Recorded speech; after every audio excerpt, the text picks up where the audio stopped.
بسم اللہ الرحمن الرحیم۔ عورتوں پر جادو کے اثرات کیوں زیادہ ہوتے ہیں؟ عورتوں پر جادو اثر کیوں زیادہ جلدی کرتا ہے؟ عورت کا جڑ سے نکلا ہوا کوئی بال لیں، اسے کسی گندی نالی میں ڈال دیں، 1-2 دن بعد دیکھیں وہ سانپ بن کر چل رہا ہوگا۔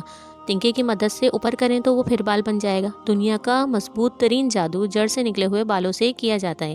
اکثر خواتین کنگھا کرنے کے بعد بال باہر پھینک دیتی ہیں۔ ایسا ہرگز نہ کریں، ان بالوں کو کینچی سے کاٹ کر پھینکیں۔ کاٹے بالوں پر جادو اثر نہیں ہوتا۔ بعض اوقات خواتین حیض والے کپڑوں کو گندگی میں پھینک دیتی ہیں، اس میں احتیاط برتیں۔ اس کپڑے کو دھو کر پھینکیں یا جلا دیں یا پھر کہیں دفنا دیں۔ اگر وہ کپڑا کسی جن شیاطین نے سونگھ لیا تو سمجھو وہ عورت پھنس گئی، یا تو اس پر وہ جادو کرتا ہے یا پھر اس پر عاشق ہو جاتا ہے۔ جو لوگ یہ سوچتے ہیں کہ جادو صرف انسان ہی کرتے ہیں تو وہ بیوقوف ہیں، جادو جن بھی انسان پر کر سکتے ہیں۔